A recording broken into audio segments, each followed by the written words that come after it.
I'm going to need you to sit tight for this next pick. Song is by Stephanie Joanne Germanotta. You may know her better as Lady Gaga. This song is called Guy, G-U-Y. Oh. So I'm going to demonstrate to you right now how hard this fucking riff is.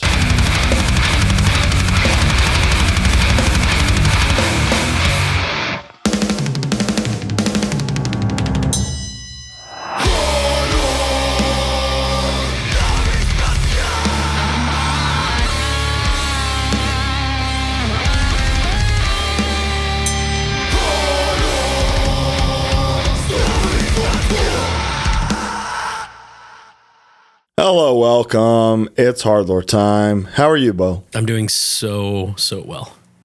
Fantastic. This is going to be a fun one. You know, we've been talking about this for weeks. We've been putting it off for weeks. Mm-hmm. We decided to pivot last minute from this when we did an episode about soft songs by hard bands. Right. Which was like almost I think there's far fewer. There are far more hard songs by soft bands. Like, this is a broad conversation. Yeah, this is a pretty broad category. But the thing is that we have to basically not talk about hardcore for 2 hours, you know, or an hour and a half or whatever. Yeah, we wanted a need for it, kind of.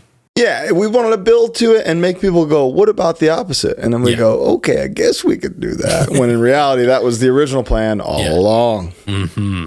But, you know, I'll try to, like, equate all these parts to hardcore bands just to see, like, I don't know, just to give them a little piece. Well, yeah, you got to give them, like, we need to say the song and then the reason why. Yeah, exactly. Yeah, it can't just be, that's, you know, there has to be the justification for it. Yeah, and I've got a pretty good, solid justification all around. And just a heads up, there's going to be quite a few exclusively non-hardcore bands, obviously, but also like quite a few like what kind of reactions. I think they're all going to be what? What? I think this is going to be our most controversial episode to date, I would say. Yeah. Which, you know, we understand. It's about time. Mm-hmm. But, you know, here's some weird stuff none of it's even really weird. A lot of it is like very accessible. Yes. But from another perspective can be seen as something entirely different. Yeah.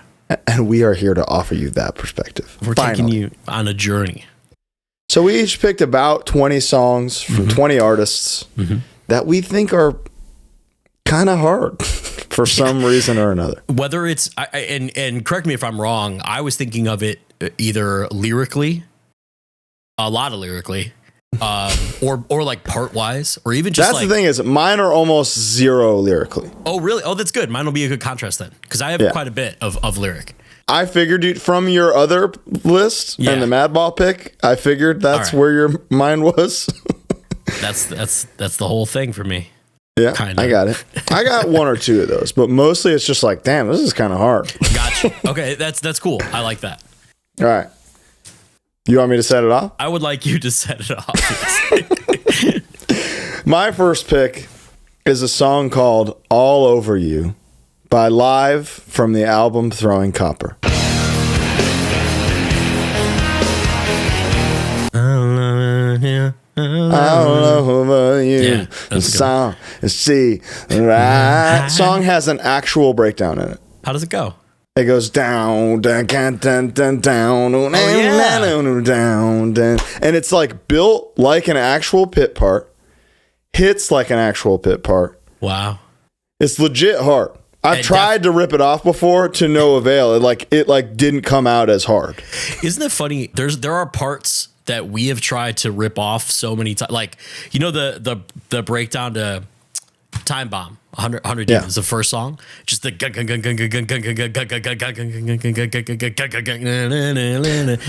to rip that off for like 3 records, and like you just kind of can't do it. You kind of can't. It's every single like pit part that I love in existence is very contextual. Absolutely. What comes before and what comes after make them what they are. I love that. Kickback Forever War Pit would not be the same without the slow lead up, without his voice going over it. Wow. Yes. or it being in the middle with a little bit left to go. Yeah. There's every single pit has context, and in us trying to rip off the All Over You pit by Live, we found that like it's the part happening amongst non-hard things that makes it hard. Yeah. Even though the song starts with like big snare and big riff kind of verse. But they are unequivocally a soft band. A soft band. Anyone like Lightning Crashes is the hit, and that's her placenta fall to the floor. Talking about placentas falling to the floor and then giving you big pit parts. And to me, this sounds like Burn or something. Like this sounds like a Burn mosh part. Based on that, I think even though we're gonna be parallel lanes, I believe on your pick. My first pick, I had to give it to my boy Phil Collins. little song called "In the Air Tonight." It's all been a pack of lies. Now. Not only is the lyrics incredible. If I saw that you were drowning, I would not give you a hand. Yeah, like it's all like, been a pack of lies. Dude. Yeah, it's also in drop D. Is it really? It's in drop D, and there's a part where the guitar is just like, just rings out, and with a who put "In the Air Tonight" in drop D? It has to. It must be the key that he sings in or something, where it was like a little too high. He's got a high register. I really don't know. There's an incredible YouTube of him where the song starts. Everyone's jamming. He's backstage still, and he's got his headset mic on, your mic, and he walks around. He sings the whole song walking around, and like, but the pain, no, and then literally, you and me sits, gaga, goo, goo, like. The very last second. Wow. Very last second. And if I'm not mistaken, I think that song is about like a manager or someone who like fucked somebody over. And he's just like, well, fuck you. I can feel it coming. I can feel it coming in the air tonight. I'm about to kill this man. Yeah, exactly. That's hard, dude. That's pretty hard. Come on. Big Phil. That's fun. Big fan. My next pick is a song called Narcolepsy by Third Eye Blind from the album Third Eye Blind. I have a Third Eye Blind pick too.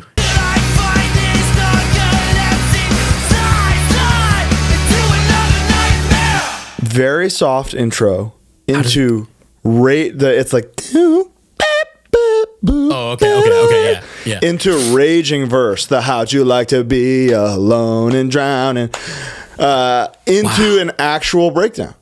Wow. It's like a slow skank part of the soft intro riff. It's like it like stops. Still I find this narcolepsy. Slide into another nightmare.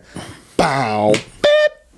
Yes, dude, you're right. It's an actual skank, dude. Wow, I never really some Snapcase shit straight up. Yeah, the Third Eye Blind song I pick, it's later on, but is 100% lyrical. So it's a funny. This is a hard song. Yeah, it's just hard. You know what my favorite song is off that record that I didn't pick and then you didn't pick is Graduate. Graduate's crazy, dude. That song. If I was just in a room with my buds and that song came on, I would lose my mind, dude. Song is so like, awesome. Remember Graduating? It's so fun. We did it. I did it. I got my punk ass off the street. A lot of these songs, a few of these, this one in particular are songs that like me and my friends in high school would find and be like, dude, this is a breakdown. Like this counts as a breakdown. Third Eye Blind has and then just rationalizing with ourselves like, that these parts are breakdowns. I heard when they played the big room at Soma a few years ago, people were pitting. People were pitting, dude. It's like an infamous moment when Michael Morrissey pitted to Wolf Moon when he saw a typo, like spin kicked during Wolf Moon. I've done that for one of the bands coming up, so we'll talk about that. Excellent. All right. Yep. My next one, you're gonna love this, and there's quite a few. I think musically this song is hard, as well as lyrically, and this is one of my two.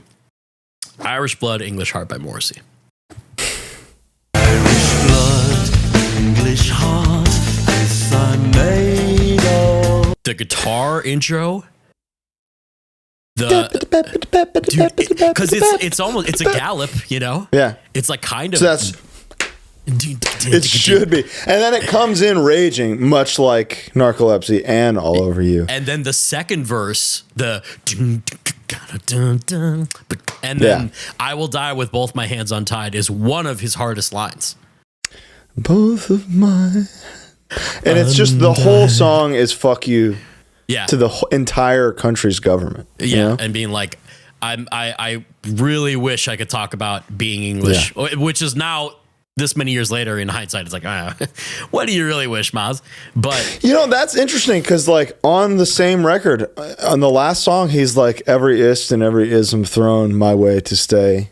Like, he's defending himself, saying, like, I'm not these things. But it's like now he's given up and been like, I kind of believe all that. But at the time in 2004, it seems like in the fucking song before it, he's like, America has a president that's never black, female, or gay. Until that day, you have nothing to say to me. Yeah. What does this man believe? Yeah, what do you want?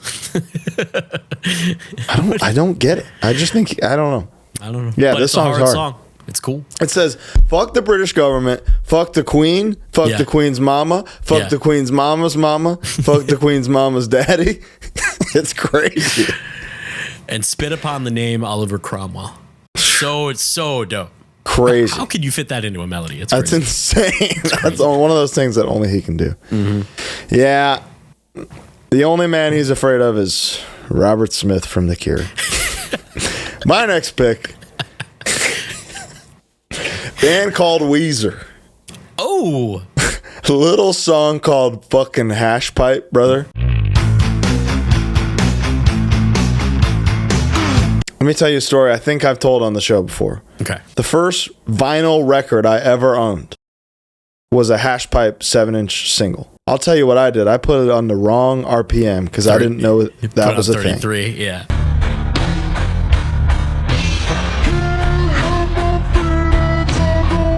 And what I heard was it goes shun dun gun dun dun dun gun. And I was like, I found the music that I like.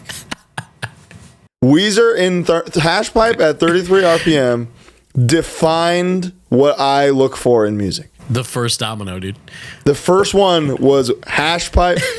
At the same time as Grimlock Thirst for Immortality, I had Hash Pipe 33 RPM. It's the heaviest thing I've ever heard to this day. When I first heard it, I was like, how can anyone palm mute that fast? Because it was very... But didn't your dad say no one can play that fast? That was one with the Underdogs. Or Spit My Rage. That was Spit My Rage. I was just trying to learn how to do triplets, and my dad walked through his office where all the equipment was, and he was like, they only had to play it once in the studio. Like, impossible, you know? Yeah.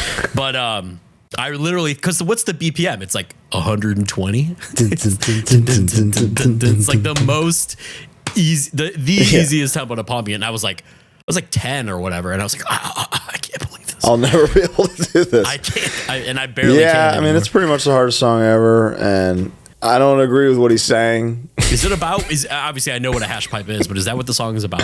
I mean, probably. Like he's like, yeah, you guys are all stressed out, and you know, you got your problems. I don't give a shit. I got my hash pipe. An honorable mention. Pinkerton has a few like kind of heavy songs. It's like a heavy record, but Tired of Sex has like a real like a down riff. It's it's crazy. Yeah. Good pick. This next one you're going to have no reference for, but it's possibly the softest band ever. It saves the day. On the record Stay What You Are, they have a song called As Your Ghost Takes Flight. And a few rusty spikes to nail you on a wall. I have a Saves the Day song on my playlist. Oh, beautiful. I always forget where you stand with them in particular, but the song is all about crucifying someone against a wall, collecting their blood in bottles, and then drinking it in front of the neighbors just to show them what a scumbag they are. And it's just a graphic, fun way to describe a murder. And I just, like, he's got a lot of creepy, weird lyrics, obviously, and there might even be harder musical songs, but when I think of, like, it's like a death metal song played to the least death metal music. It's like the lyrics of an Autopsy song put to the least autopsy. I think that is what drew me to them as a young man. Interesting. Is like the genuinely like hateful lyrics. Like I'll dig out your eyes with a spoon and shit. Yeah. I was like, I'm in. Sold. Well, high school me, this is all he wanted. He wanted hatred and malice. Same. The Saves the Day song I picked. It's Banned from the Back Porch, the last song on Through Being Cool. Dude, that's a straight up Five Deadly Venoms riff, you know? That's an awesome riff. That's a straight up badass riff. If you listen to it closely in the context of the rest of the record, it's mastered and mixed differently. It's completely different. Different session. His voice he aged a little bit. Yeah. Dude, great pick. It's also in Drop. That song's in Drop D as well. That sounds like Drop D. I like actual kind of thoroughly hard song where the first time I heard it, I was confused. I thought it was a cover or something. Right. Because even the verse is like all down. Pretty good. Hard song. They got tracks, dude. They do. Hard song. I'll do my Third Eye Blind since we did some repeats. There you go. This is going to be real on the nose. How's it going to be lyrically? How's it gonna be when you're not around? This is pure lyrics. The musically, it's like as soft as it gets. But when he says like, when you don't know me, when I'm not around, because I don't care. How's it going to be? That's fucking hard, dude. The whole song is like, how are you going to handle this? Because I really don't give a shit. It's like, whew. It's cold. It's a song that like at times in my life has been difficult to listen to. Sure. So it makes it, when I hear that line, it's one of the ones that makes me go, shit. Right. He was pissed. He loved drugs and he hated this chick, whoever it is. Yeah. Huge banger. Perfect record. That record's unbelievable. It's one of the greats. Okay, so speaking of spin kicking for bands not meant to be spin kicked to. It's been cucked. Coheed and Cambria from a record called No World for Tomorrow. The song is called No World for Tomorrow.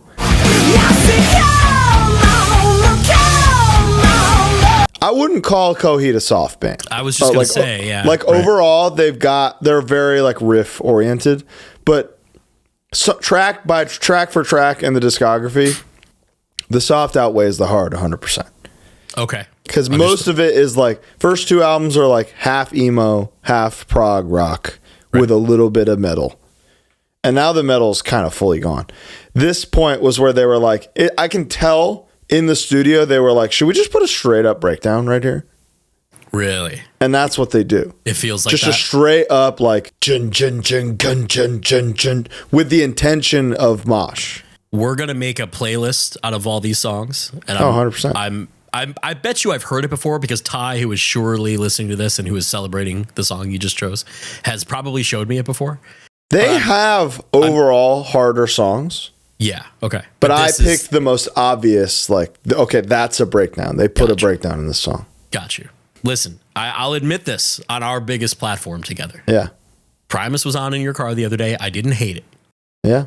I've come around to Tool recently. I've been going through a Tool awakening. Tool has simply billions of tracks. Tool it's crazy. Unbelievable. They're unbelievable, dude. It's crazy. When you and I were driving from Vegas, did we not talk about Tool or something? Something came up and I was like, man, Tool is all about this drive right now.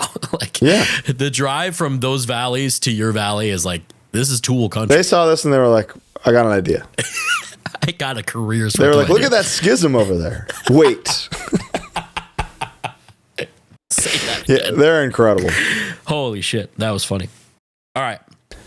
My next one, it's my favorite girl. Song by Bjork. Bjorky? Bjorky called Army of Me. And if you complain, why? There's a video of her playing it with a metal band playing the music. And it's like, and it's all about, like, the song is all about, like, stop being a fucking baby and take care of yourself. And if you keep complaining, you're going to meet an army of me. That's the whole point. It's like, I'm going to beat your ass. Which she did. Which she did to that reporter. It's true. It's just a cool song. It's also mastered really crazy where it kind of blows out your speakers. It's like purposefully heavy.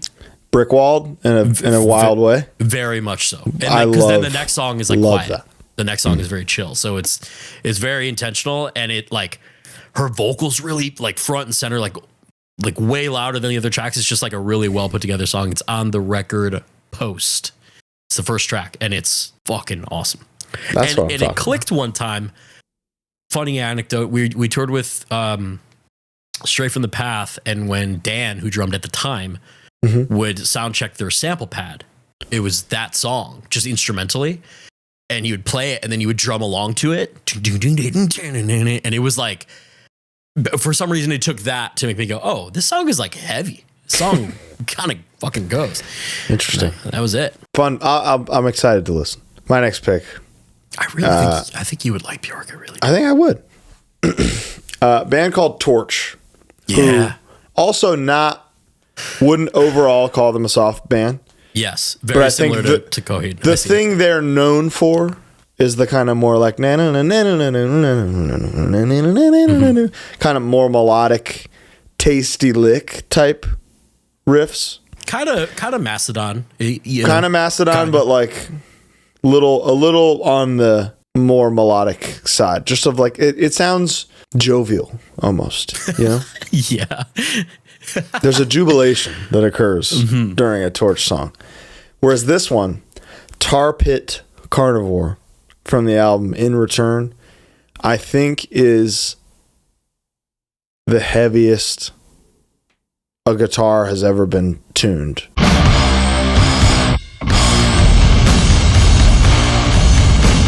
I believe Torch used what they call the Z note. Yes. Right?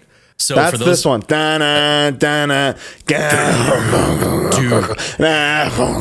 So for those of you listening, there's a tuning that people call the Neurosis tuning, which I think is open A. If I could be wrong. It's the Mastodon song High Road. If you want to listen to that, that's the Neurosis tuning. Every Time I Die, I used it on Low Teens as well. And Neurosis obviously used it. This is lower than that, where the lowest string, they don't even tune to a note. No. It's floppy, and then the remaining 5 are in standard or whatever they're tuning. So it goes indistinguishable note that is so low that you just hear the heaviest palm mute you've ever heard. Really good pick. It's unbelievable. I really like that pick because that's such a unique thing. And when they do it, there's another song where it goes down, now, go, go. When they do it, it fucking actually shocks you. Something Brown Recluse. That's the name of that Isn't song. it March of the Brown Recluse? It might be something like that. I just remember that. But Banger. Dude, great pick. They got tracks, man. Yeah, they got tracks for sure. Lord, do they got tracks. All right, this one's a little funny. Johnny Cash, he's got some tracks. It's a hard motherfucker. Whether it's about God or gunning down your lady. Guns, yeah. Yeah. But I picked the most accessible one because of how pissed he is in the live versions of it. It's just Boy Named Sue. How do you do? Now you gonna die? The story obviously is actually quite pleasant. It's like a nice fable. But the fact that he's like, I'm the son of a bitch that you named Sue is like, he's been going around his whole life trying to find his dad just to kill him. It's like Star Wars or something. It's fucking awesome. Yeah. And there's like the main live recording. I don't think it's San Quentin. It's something else, but it's just like such a great, like the energy's awesome. And dude, I don't know if you ever noticed, he would do a thing where he would just kind of start singing in the middle of a measure, and then his band would like find the one. Yeah. And he does that. I'm going down on town. I'm going down on the train, and I'm going down to the store, and then they go. It's crazy. Yeah, it's it's incredible. Awesome. And, that's obviously just some of the best music. Period. Ever. Yeah, written. Johnny Cash is a goat for sure. Yeah. My next pick is a band called Faith No More. Who? Fuck, I didn't even think of them. Fuck. You know, obviously I'm pulling some technicalities here, but this song in particular. Yeah. Is such a shocking departure from the rest of this record. Can I guess? Yeah. Did we just talk about it? Is it smaller and smaller? No. Crush You. Okay. Smaller and smaller. No. So heavy. The song is called Jizzlobber.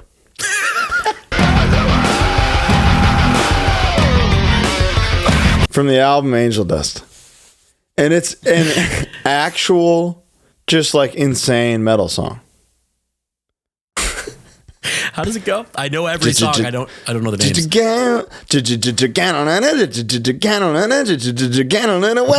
Oh yeah, dude. Crazy song, dude. And then it has that big hard ending, just like a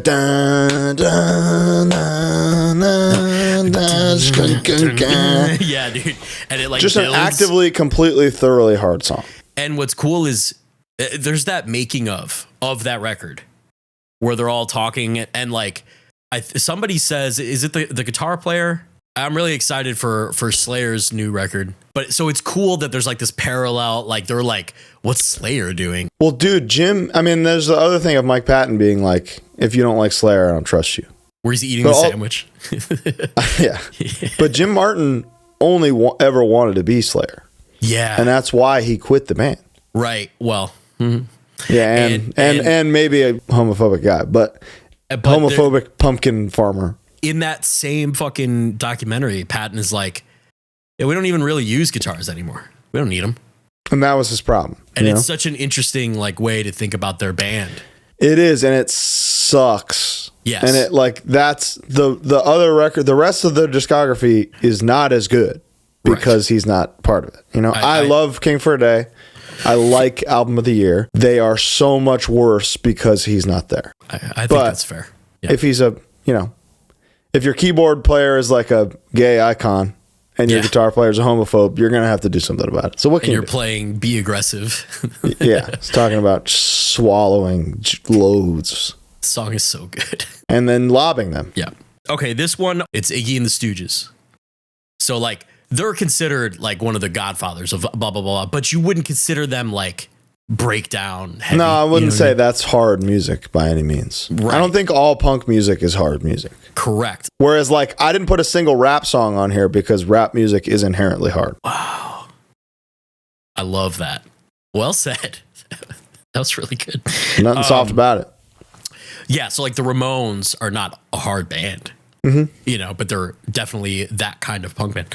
Yeah. Search and Destroy by the Stooges. I'm a streetwalking cheetah with a hat full of napalm. A great fucking like full on rock song. And then there's other Iggy songs like Be Your Dog is like kind of heavy. It just in itself, like the riff is kind of heavy. I had no idea what he's talking about. But guy wants to be a dog or something. Yeah, something. But with Search and Destroy, it's like so there's all kind of metaphors about Vietnam and all this stuff, and it's very like of the time, and it's just a cool song, and it's like kind of the start of what American heavy would be. And so I think that's like a cool aspect. Yeah, that's good. Good pick. My next pick, somebody recently asked me, what are top 5 songs you listen to get fired up? And before I had a single answer by a hardcore, metal, punk, rock band, I said the Hans Zimmer live in Prague version of the Gladiator medley.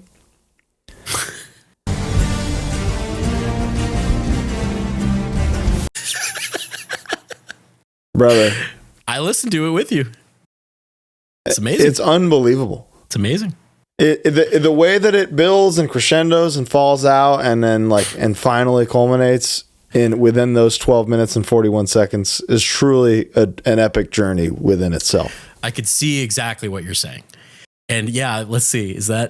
That's a hard part by like the softest shit that exists. Yeah. But here's the thing, and I'll talk about this more in a second.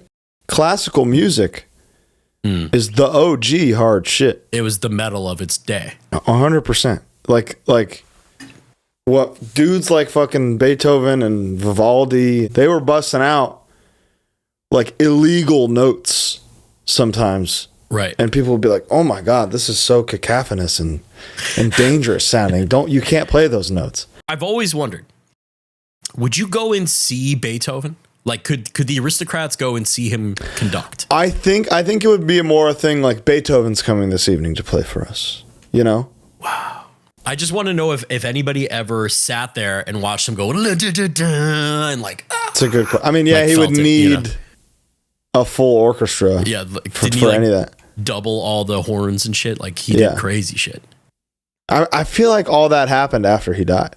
Aha. Like he's just playing them on piano, and then People like, you seen that video of Anthony Hopkins hearing his sonata that he wrote for the first time? No. He wrote a piece of music when he was young that he never recorded or got to hear. And then like 5 or 10 years ago, an orchestra played it for him. Just like mapped it out. Yeah. Conducted it with a full orchestra, and he heard it for the first time. And he's just like in awe the whole time. Whoa. I don't know if Beethoven got that, but also I wasn't there, so I don't know. He couldn't hear it by the end anyway. No, exactly. Okay. Post-death acoustic sessions. Gang, gang.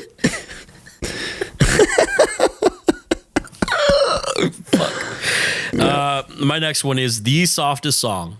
Fuck. I feel like you're gonna veto this one, but I think it's hard. Yeah, you might get me, and I don't care because it's all relative. You know what I mean? It's a Cyndi Lauper song. It's called "Time After Time." You're lost, you can look and you will find me. I think There's nothing hard about this, you sick fuck. Untrue. I think telling someone no matter what, if you're lost, you're gonna find it. You're a scumbag. See, this was probably one of the like when we first decided to do this. Is probably one of my first entries. I was like, "Oh, that's great." You're like, dude, Time After Time is fucking hard. Fucking goes, dude. It's all lyrical, obviously. Musically, it's like as soft as it gets.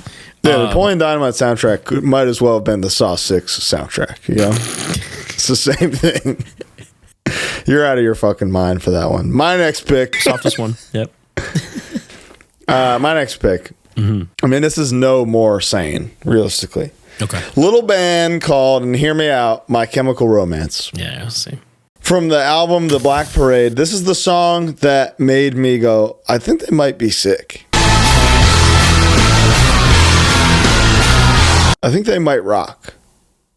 And I've never changed that opinion since. I think they're sick and that they rock. This song sounds like it starts kind of circusy. Oh. But in like a Ghost second album type way, you know? It's very like, you know? Okay, waltzy. Got you. Very waltzy. And then like a straight up aggressive, very catchy chorus into another actual purposeful mosh part in the middle. Okay. It's definitely like this band toured with American Nightmare. They know what they're doing. Yep. This is a breakdown. A very hard one, and it's rocking, dude. Listen, I like a lot of hokey music. A lot of the hardcore I like has like speeches about fucking Krishna and straight edge and whatever. Yeah. Okay. That's all. I'm not into that. And it might make me in the right context go, I don't think I'm really like that band. So I'm just being fair. Totally. There was a video I saw not too long ago of them playing at the fireside before they were big, obviously, where off mic, Gerard is like talking to the band. He's like, all right, boys, everybody plays. Nobody gets hurt. We're going to level this fucking town. And like he's talking to everyone in the band, but before like 1, 2, 3, 4, and I really can't get behind it. Like, I think that one video just like tarnished it for me. I've got that for tons of bands. Yes. Okay. I've got a thing where I hear it and I go, I don't think this will ever be for me. But how old was he at this time? Old enough. But probably like 22, right? Yeah, I don't think you think about you at 22. I don't think I would have done that at 22. And I don't think you would have done that, but he wasn't. But I also wouldn't have been listen, a millionaire. I don't know this man. Yeah, it's I don't know true. This man, I just know this song is hard. And what can I say? They killed it eventually. So they did really, good. What am I they saying? Did all you know right. what I mean? Yeah. But yeah, it's just not. I missed the whole thing. So it's just I don't think that's a band I'll ever. I did too. That's the thing. Yeah, when did this? Oh, I completely missed it. It was like I think everything was out by the time I heard this. This was definitely a thing where in high school I was like, "This fucking sucks. Band sucks. Yeah. Anything likes them, anybody likes them fucking sucks." And then you grow up and you realize that most things rock. I'm gonna listen to it. I look forward to it. Maybe I'll change my mind. It's a banger. Next one. It's by a gal named Pat Benatar. It's called Love is a battlefield. No one can tell us where we're wrong. It's a hard song. I get it. The whole time. Bum, bum, ba-gum, ba-gum, bum, ba-bum, bum, ba-bum. And like like the way she sings it, the performance of it is like awesome. She kills it. Yeah. She hits the notes and it's all about like, yeah, love fucking sucks. I can hear every single one of them lyrics in the Youth of Today voice. You know? We are strong. Heartache to heartache, we stand. It kind of works. Stand. Law's a bomb. Yeah. Obviously, this is a very It's as subjective. soft as it gets. Yeah, it's as soft as it gets. This is pure. Actually, this isn't as purely lyrical as like Cyndi Lauper, but it's they're like because the music kind of if that music was like kind of re-recorded and like kind of done differently, I think it could be heavier. You know? Yeah, anything could be heavier. This is like the most 80s pop song of all 80s pop songs. Yeah. Fuck yeah. It's a good song. It's a great song. I swam behind her house one time in La Jolla. Interesting. Tidbit. I would say for women experiencing heartache, this is probably the hardest song of all time. So That's all I'm I'm not going saying. to tell you you're crazy. But I know. I got mean, some the more song's normal shit incredible. company. It's one Yes. of the greats. Song's unbelievable. My next pick, I heard this song in an episode of a show called Moral Oral when I was very young. I was asleep when it hit, and it sounded so insane that I woke up out of a deep sleep and had to Google it immediately. Oh. It's a straight up like regular ass folk song with the most hateful lyrics. The song is by a band called the Mountain Goats. Okay. The song is called No Children. I hope you die. I hope we both die. Unfamiliar. Unless hum it for me. Or The can you chorus not? starts with him saying, I hope you die. I hope we both die. It's all about like how shitty his relationship is with his wife, it sounds like. Okay. And basically how like it's never gonna work. Quit trying to make it work. I hope all our friends trying to make it work kill themselves. I hope everything goes to shit. I hope you die. I hope we both die. It's gnarly, dude. It's incredible. Holy shit. It's so hateful. And it was on it's so hateful. It was on It was like an was like Adult in- Swim cartoon. okay. And it was the credits, the end credits for one episode of Moral Oral. And I couldn't fucking believe what I was hearing. Yeah, that's we're saying the same shit, just different lenses. 100%. Okay, all right, good. Because that's pure lyrical, right? Like you said, Yeah. it's folky, so okay. It's like one guitar and piano. That's it. And him going, I hope you die. I hope we both die. Gnarly. Whoa. Fucking kicks ass. This one is a bit of a stretch in that I think they might be too heavy. Oh. So, but Alice in Chains occupies 100%. right. They're in the middle. Here's the thing, Where- dude. You ask a strange, a person on the street, you like Alice in Chains? They go, dude, Rooster kicks ass. Yeah. They go, down in a hole, that's a banger, man. Yeah. Okay. Good. They don't know the song's worth saying. Right. My pick for a hard song by a quote unquote soft band in this case is Rooster. Because yeah, it is Rooster. Just because like Down in the Hole, it's funny you picked the two. Down in the Hole was like kind of the other pick because it's so fucking. Those are your picks? They're not my favorite. They have songs. hard songs. They're not my favorite songs or anything, but I think the concept of like, you're not going to kill my fucking dad is like very hard. Sure. Like the whole story for anyone who doesn't know is people in Vietnam got nicknames. His nickname was Rooster. His dad's nickname was Rooster. And it's a song written from the point of view of his dad in Vietnam. And like his buddies are dying and getting spit on when he goes home and all this stuff. And it's just like, he ain't going to die. Like you come to kill him, but it's not going to happen. I think that's hard as shit. You're not wrong. They could have harder songs. I'm not saying that. I'll just tell you. I'll get my pick out of the way. Okay. A little song from the self-titled called "Sludge Factory." Forgiven this time, things go well, yeah. Oh, the song's amazing. But that's a hard fuking song. It's a hard song. The verse of the song is Jun Jun Jun. You insult me and even it's so heavy and hard that even the unplugged version is hard. It is. It really is. Going, on 5 acoustic guitars, and it sounds fucking massive. And people lose their minds. You can hear when that one hits. It's the crowd was roaring like a lion. I drove by Rock and Roll McDonald's last night. How'd that feel?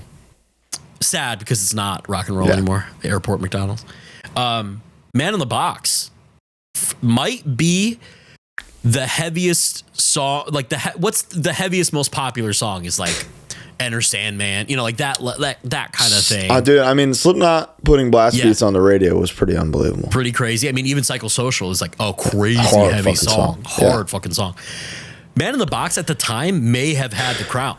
I'll tell you what though, damn that river was also on the radio, and that's a harder song. What it is a harder song. That was on the radio? Oh yeah. I don't remember that. Twitching Tongues used to cover that all the time. Really? Oh yeah. Fuck. That was a good palm one. mute. Popped off every time. Dun, dun, dun, dun, dun, dun, dun, dun. Dude, I just got chills. That's a banger.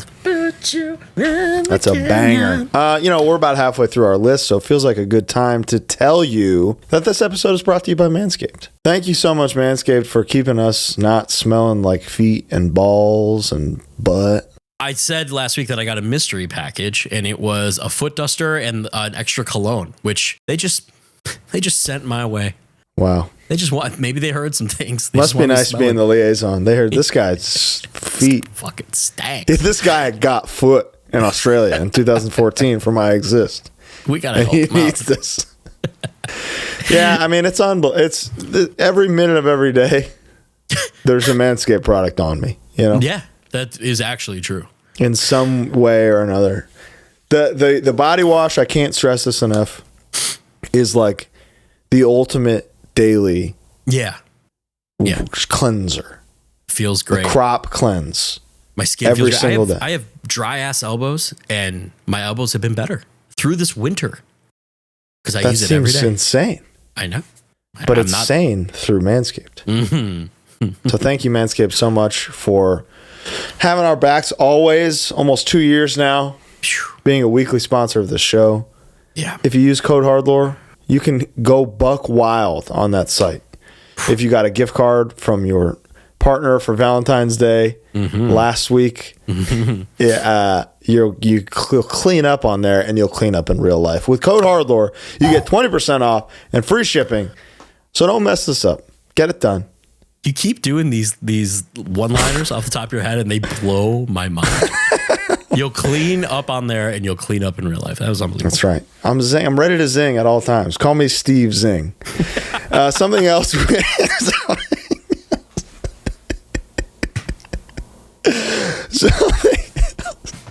shit.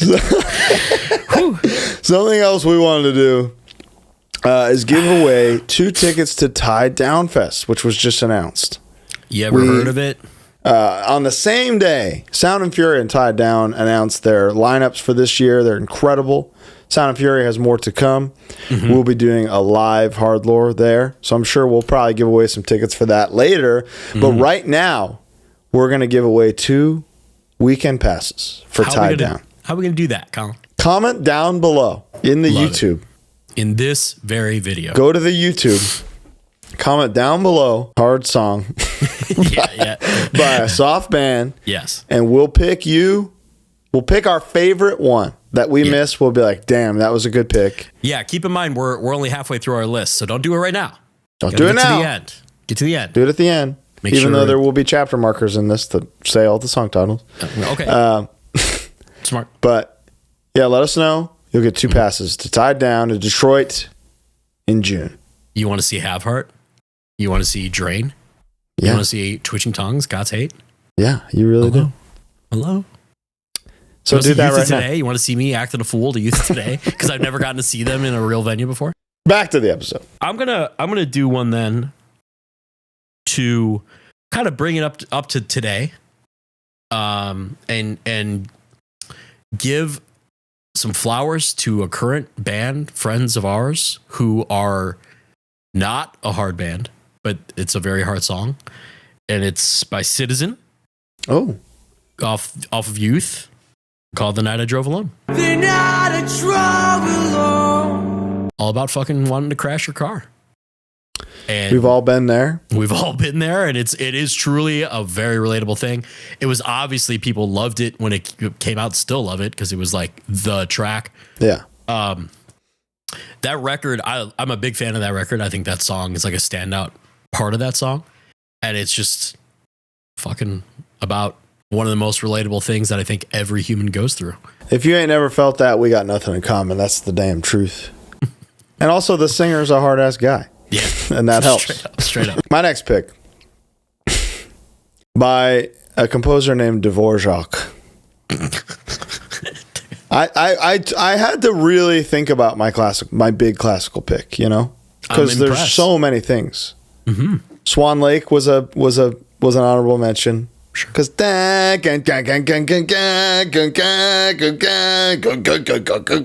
hard fucking riff. Yeah. But I picked Symphony No. 9 in E minor.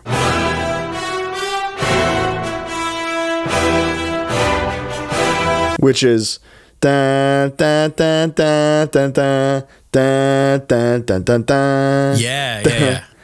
Very Elder Scrolls, very like it is imposing, it's ominous. It's a sign of something terrible coming your way. It sounds like a battle is occurring. And that's what a lot of classical music was. Think about like Wagner, dude. Yeah, I was going to say, I have a big ass vinyl collection of Wagner stuff. And that's like all scary music. Yeah, truly. By what seems like kind of a bad guy. I don't think he was a bad guy, but he got heavily used by really the worst people. It was in his whole discog was appropriated by the Reich, right? Yeah, I believe so. Question: if Hitler made this playlist, don't say that. It would be all Wagner. Jesus Christ! So I didn't put Wagner for that reason. You know? Speaking, never mind. Hey. The song in Fantasia when the devil comes out. Dun, dun, dun, dun, dun, dun, dun, dun. What is that? Just Fantasia, or is that something? Fantasia is all famous classical pieces. Yeah. Do you have any idea who does the devil song? Because that's a heavy. That could be like Tchaikovsky or something. When he just. It's hard, dude. Fucking. Whew. It's hard, and you're classical very music right. is fucking hard. Yeah, you're very right in that it is like. What else was there at the time? I don't know that much about music, like folk shit, I guess, right? Like, yeah, I mean, I think it was like fucking campfire ballads, shit, you know. Yeah, like bards were playing. Yeah, there once was a sea. Yes, yeah, that was big to me. I love that one. I fucking love that one. But where classical was like imposing and powerful and big. It's really cool. Look, there's a reason that Metallica did 2 orchestral That records. was literally a factor in my pick. Yeah. It was just like, that's all those songs are just, all the big instrumentals and the big pits they're just doing classical. Master of Puppets has so much classical shit on the whole thing. It's actually really crazy and cool and fun. The best band ever. This one is for my mom and for Bruce LePage, if he's listening. Okay. It's by The Who are definitely not like the softest band ever, because similar to the Stooges, like they have but nobody's calling The Who a hard band. Perfect. Know? Well, perfectly said. The song is Behind Blue Eyes. When my fist clenches, crack it open. Because there's a part where it's like, yo, when I lose my mind and like clench my and I'm about to fuck somebody up, I need you to chill me out, because you don't know what it feels like to be the bad guy all the time, and everybody's blaming me. And musically, when it like opens up and it's like a cool riff, and then there's this awesome harmony that you can barely hear on the record, but Townsend does it live, where he sings with Roger, and it's like this cool minor chord, and it's just like a very, very cool part. And I think that's a hard part within a soft song by a kind of soft band that's also kind of a hard band. I'm excited to check it out in the official Hard Songs by Soft Songs playlists, which can be heard in the description below. My next pick, little band from Ireland, from the album To the Faithful Departed. The song is called Hollywood.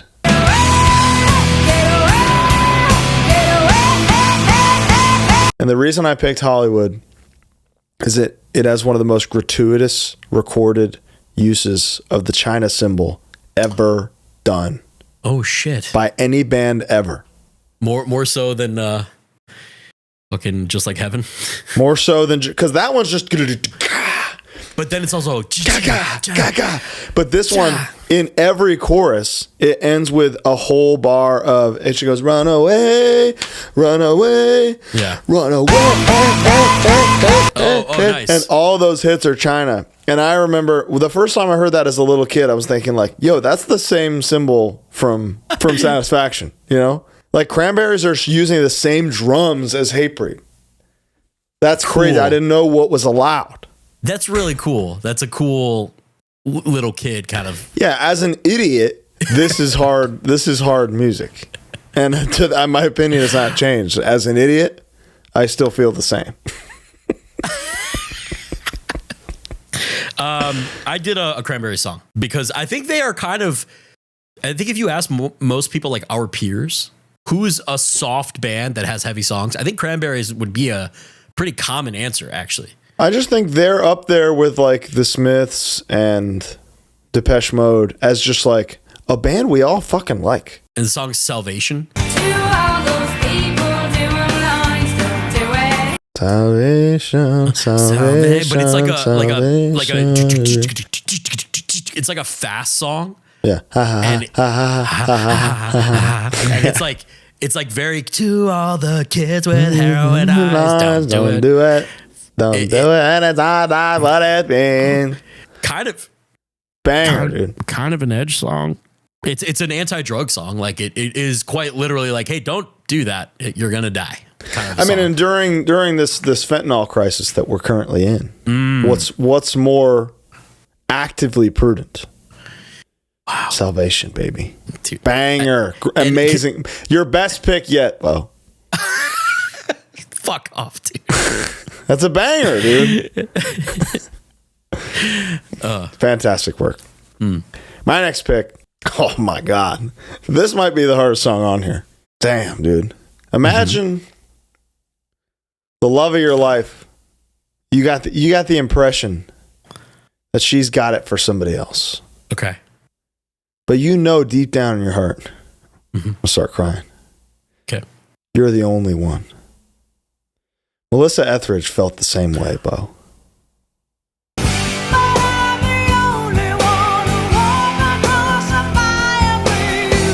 And I'm the only one who walk across the fire for you. It's only fear that makes you wrong. The demons that you're hiding from. This is the hardest song of all time. That's top. She's screaming. It is the highest note anyone's ever hit. When I do the fake sound. I'm not even hitting her register.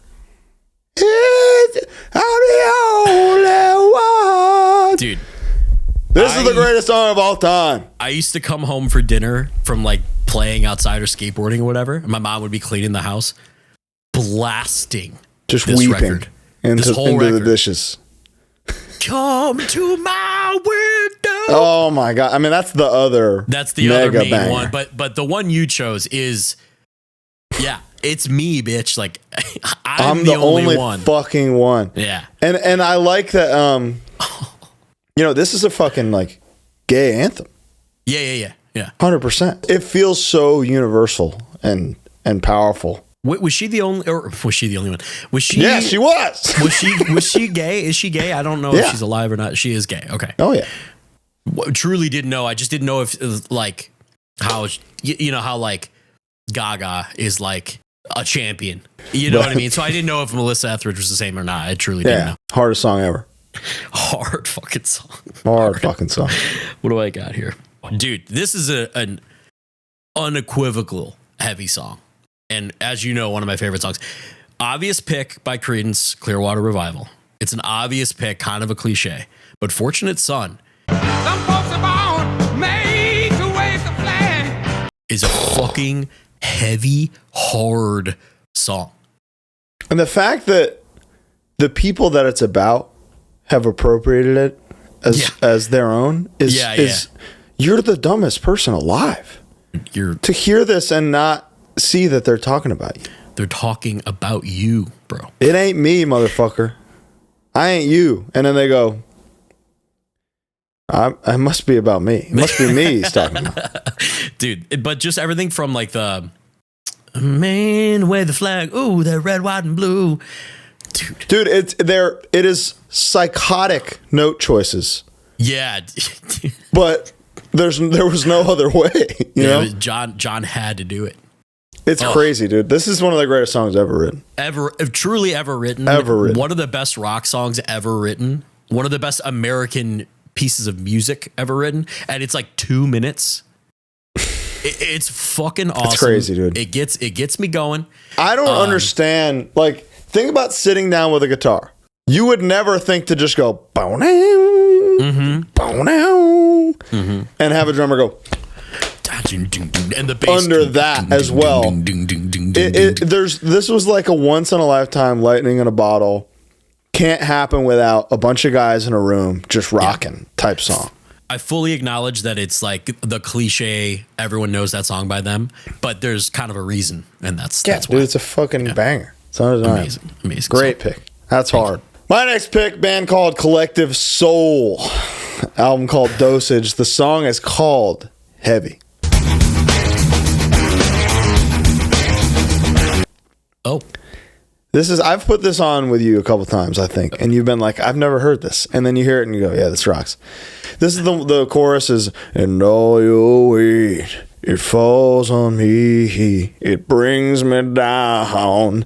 But the song starts with a riff that straight up sounds like Kirk wrote it.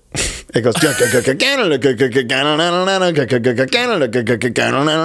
and under different context, that's down. That's down. That down's totally. Next big single. In this context, it's this like they're just straight up 90s alt rock. And this is god tier 90s alt rock in a way where I'm fired up the whole fucking time. This is a perfect track. I don't know if I'm familiar with that song. I'm gonna have to contemplate some world. Fucking banger and a half, dude. I'm excited. I look forward to learning. Let's see. Oh, you're gonna like this one, dude. From the record Jagged Little Pill. Alanis Morissette. Yeah, dude. Fucking You Gotta Know. Dude, or you this know, whole record. You gotta know. You gotta know. You gotta know. You ought to know. The whole record's amazing.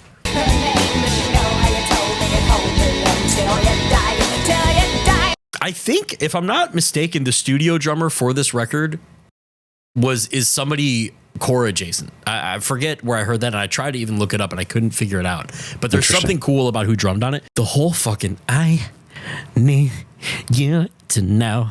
It's basically it's like the hateful version of I'm the Only One. Dude.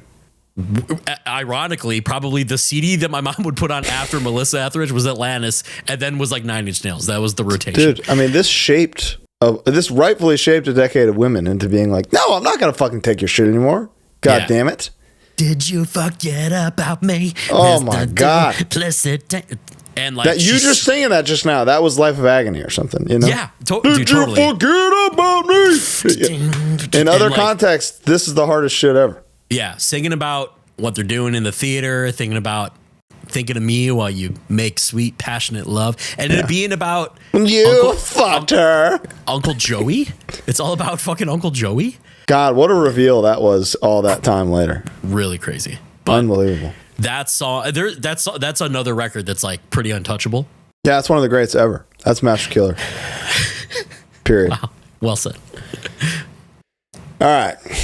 I'm going to need you to sit tight for this next pick of mine, all right? Strap in. So I'm going to do a demonstration of sorts. Okay. To why this song is hard. Okay. Song is by Stephanie Joanne Germanotta. You may know her better as Lady Gaga. This song is called Guy, G-U-Y. Oh. It's on Art Pop. Dude, think about that. The riff under the entire song for a second. Yeah, yeah. In the verse, it's and then after the chorus, she hits it where it's just full on. So I'm going to demonstrate to you right now how hard this fucking riff is.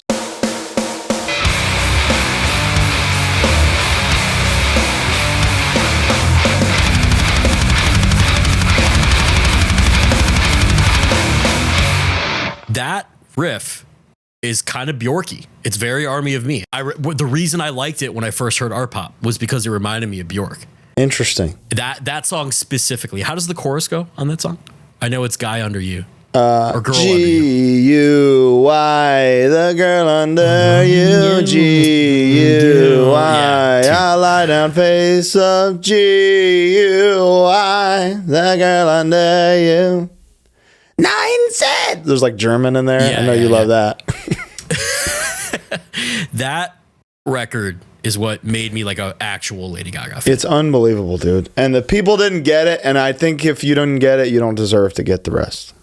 Amazing record. Great choice. Hard.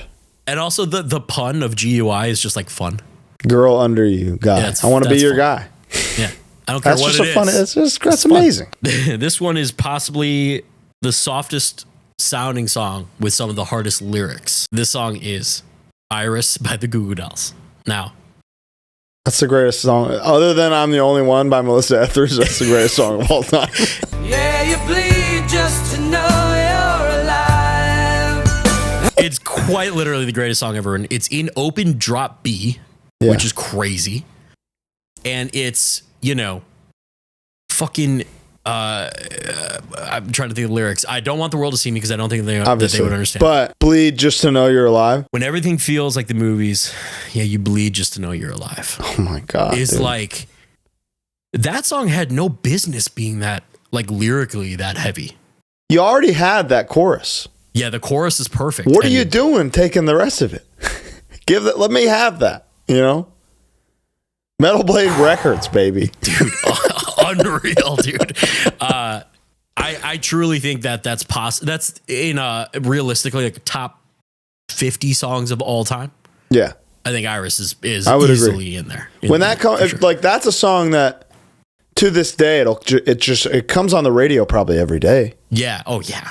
And right next to Glycerine, which is God, that's another hard ass fucking song. Which is a 4-chord song, also very interesting.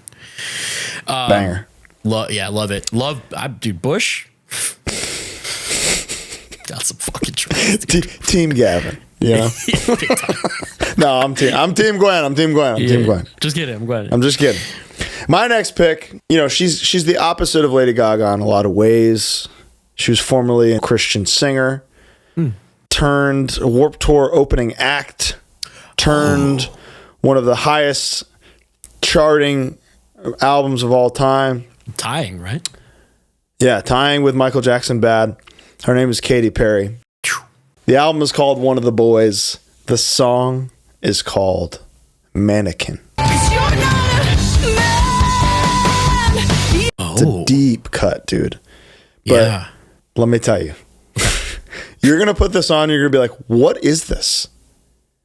It's straight up like 5150 gain cranked. I'm not doing a Gaga comparison to show you how hard the riff is. It speaks for itself. The chorus is literally a guitar being like, it sounds like she was trying to do like Paramore, but hard. Okay. Understood. It sounds like way more distorted, high gain Paramore. Whoa. Cool. It's hard, dude. Dude, Katy Perry, that first record with I Kissed a Girl on it, and then the big So that's record. this one of the boys. Oh, okay, great. That record and then the big record are untouchable. Yeah, I don't know what happened after that. Yeah, it's a bummer. These two are really good. This song, when I got to it the first time, I was telling people, like, you got to hear this. Really? This is hard. Yeah. Was that like when it came out? Yeah.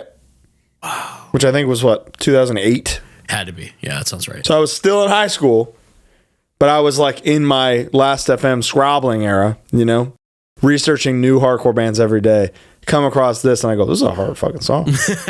And I maintain that opinion to this day. To this day. Oh, you're going to like this. Fleetwood Mac, who have a few songs that you could choose. Yeah. I mean, a lot of Rumors is hateful. Silver Spring. Okay. The ending of You'll Never Escape the Sound of a Woman Who Loves You is like, and the way that they perform it, and like they're being theatrical, they're playing it up, but the way that they perform it specifically live, where she's staring right the fuck at him. You'll never escape me. You're never going to do it. Lindsay. Lindsay, you'll never fucking escape me. Dude. Yeah. She's awesome. Stevie is fucking incredible. That's another like top 20, 30 recording artists in history, probably. Stevie? Fleetwood Mac in general. Oh, Fleetwood Mac. Dude, the fact there is a VH1 Classics album series where they do Rumors. And it's hard to find. It's like not everything else is on YouTube, but that one's not. It seems like it got like taken down by them or whatever. The fact that she went, they only had the bass part for the chain, and she was just like, I'll figure something out, and went and wrote it. She just went alone with her little. That's crazy. Her little like stringed harpsichord thing. I don't know what those are called. Because that bass part is not in the song other than it when it happens and is the rest of the song. Yeah, it's just like it's just the bridge. It's truly just a bridge. Just the bridge. The guitar never even plays the bass part. Yeah, just which is, I mean, that's a contender for best bridge ever. It truly is, yeah. But the fact that they were just like, okay, let's write, I'm going to go write a song and then we'll just play that part. Yeah, and then it'll build into the thing. And I think they had the melody for Chain, Keep Us Together. They had that. Running in the shadow. That's crazy. Unbelievable. Interesting. Great song. But yeah, Silver Spring, I think, is like the softest of a soft band with a fucking heavy part. Lyrically, obviously. Yeah. Big time. Big time. My next pick, band called Oasis. Excellent. Had to have some Britpop representation in here, just because the whole spirit of Britpop is. Yeah. No, fix it. Fucking wank. Fuck off. Album is called Be Here Now. Song is called I Hope, I Think, I Know.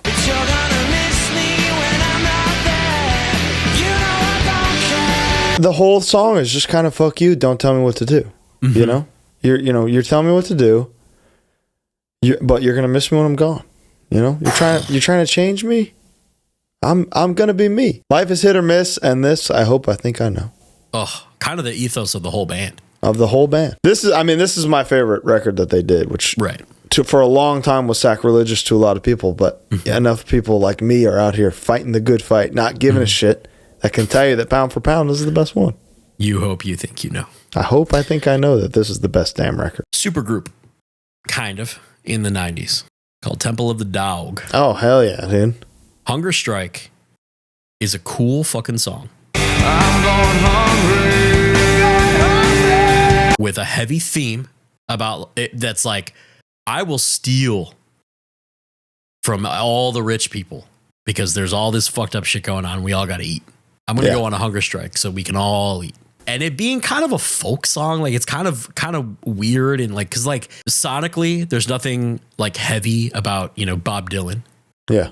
At least early on in like the folk shit, but thematically and lyrically. Yeah. I mean, it's all protest music's hard as fuck, Exactly. And that's what this song I think is supposed to be and like kind of what it is. And also it's just like one of the greatest vocal performances of anyone ever. And it's also just like painful proof that people used to stand for something, Yeah. The people on the radio used to stand for something. And what I like a lot too is there's a lot of videos of Chris Cornell where like Pearl Jam is playing and they like bring out Chris Cornell and play this song because they're still like, yeah, this the record's got a couple of tracks, but this is like obviously the hit, and this song still fucking goes. 100%. And Chris Cornell could still fucking hit it. I mean, that was my guy till the end, dude. Yeah, were you a big Soundgarden guy? I'm a big Soundgarden guy. I think I'm an even bigger Chris Cornell guy.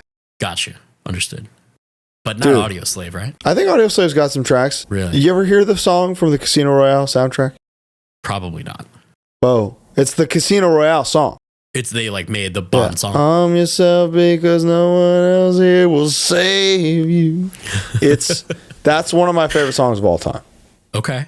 It's just like a rockin' ass song that like is subtly about James Bond just being like, hey, they'll kill you and I'll replace you. Whoa. And that's the fucked up world we live in, you know? Right. Okay, cool. That's kind of a meta song. It is, dude. It's, it's amazing. Bond universe. Yeah, that's cool. I like that.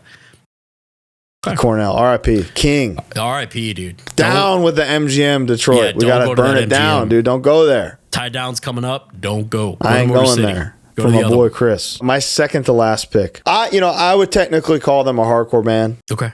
Their discography kind of says otherwise to the layman. But Into Another. Oh, yeah. On the album Ignore Us, this is the song that made me a fan and made me understand. Oh, which one? What they were doing. The song is called Ungodly.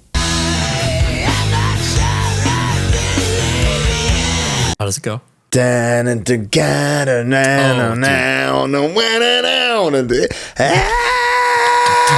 That's a crazy hard fucking riff, dude. That's where you get it. That's where you go, oh, I see what they're doing now. And then kind of everything else started to make sense for me. For me, it was the second song. I was immediately like, oh, there's like energy in this. Yeah. It's not just like pretty stuff. Like there's because down. Dude, yeah. That record has a ton of heavy parts and lyrically, thematically very heavy. 100%. The first song is fucking. It's a hard record. It's like a thoroughly hard record that an unintelligent, closed-minded person would never know. A fool. But hopefully that changes today. Yeah, listen to Into Another. That's one of my favorite bands ever. Second to last for me, right? Yeah. Yeah. Tears for Fears. Off of Songs from the Big Chair. Mad World.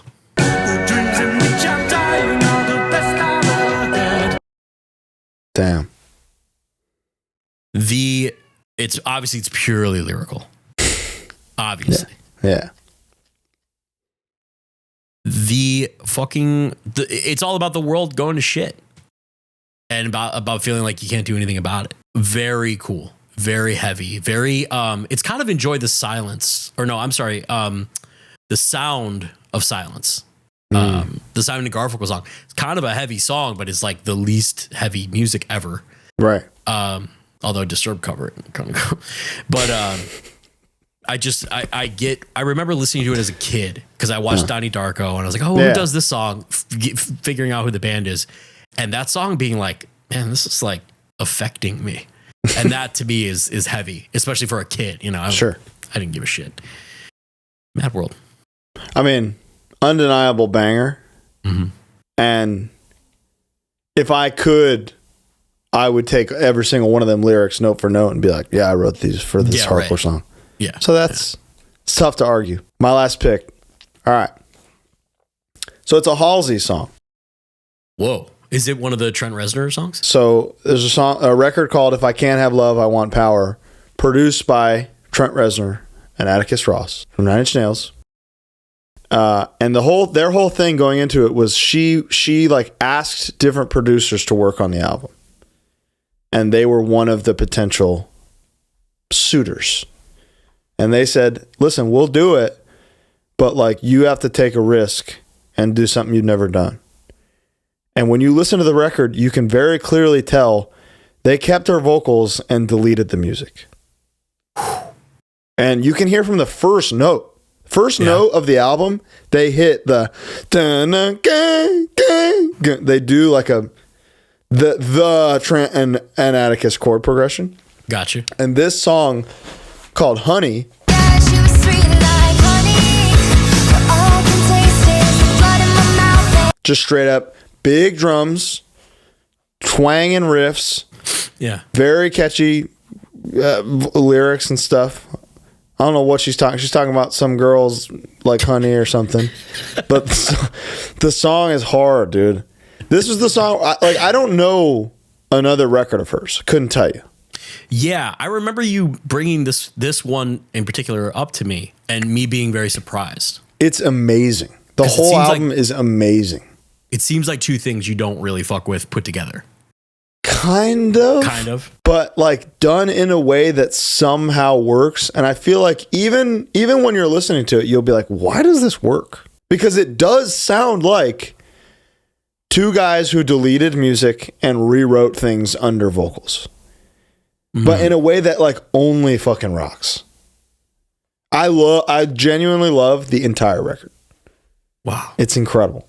And it sounds like them. With her singing. With her singing. And she can sing. Oh, she can absolutely She's got sing. Pipes, for sure. Yeah. Okay, that's your number one. I didn't do it. We didn't do it in order. Numerical this time around. But that's the one I wanted to save for last.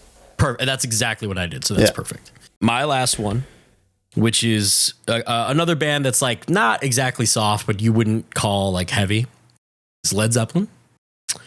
It's a later Led Zeppelin record. It's called Kashmir.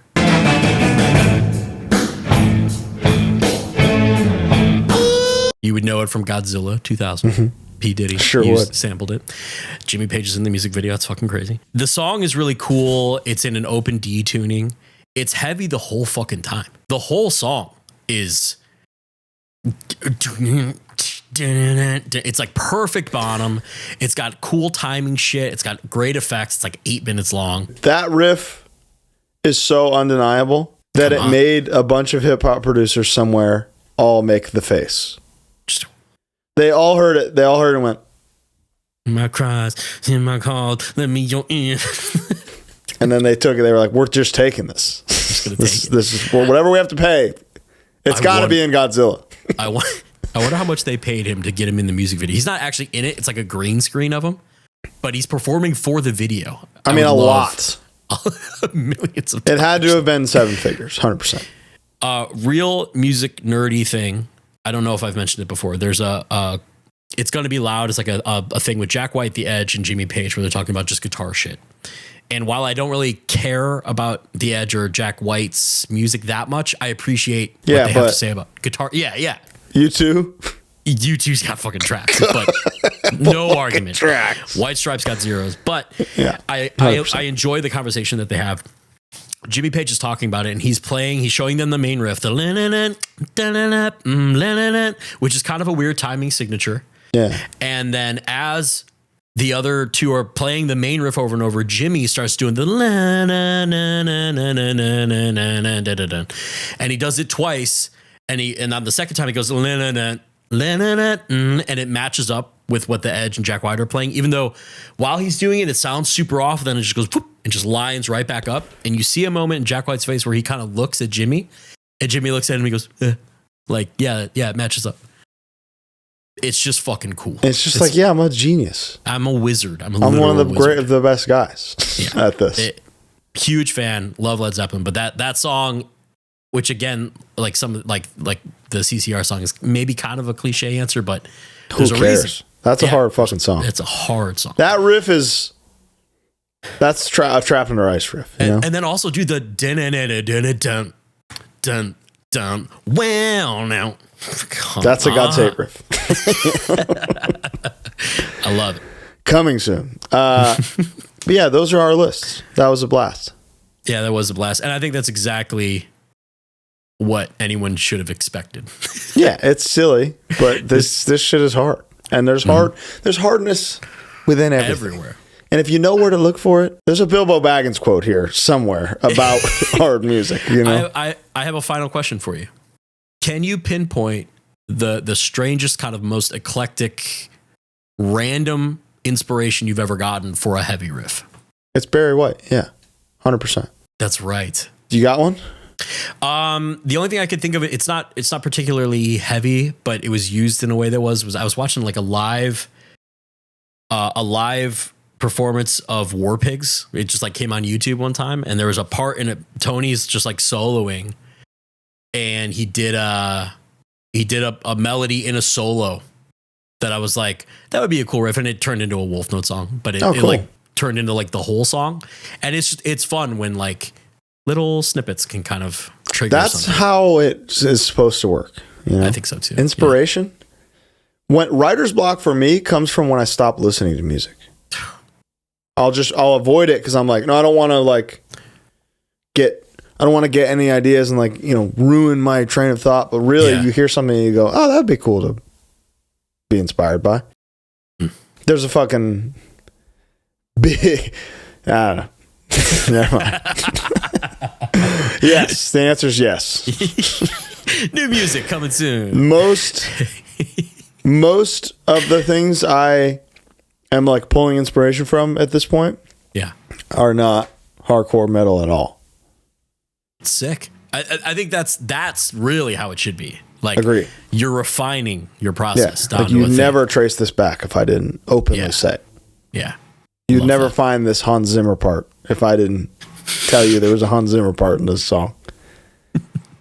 That's our episode. We thank you so much. Next week, we're going to be showing you our special tour of the Punk Rock Museum. Wow. And goddamn, it's a blast. You'll see Bo play some Greg Ginn's legendary guitar or something, right? Something like that, yeah. He had one. He had one. It was there. I think Bo played it. I was ripping on Wesley Willis's keyboard like there's no tomorrow. We jam in the Pennywise room. Jammed in the Pennywise room. It's a blast, this thing. So please, hope you all enjoy. I'll be back in a few weeks. Don't bother me. See you in March. Godspeed. Have a good trip. Bring me back something French. Will do. Bye. Bye.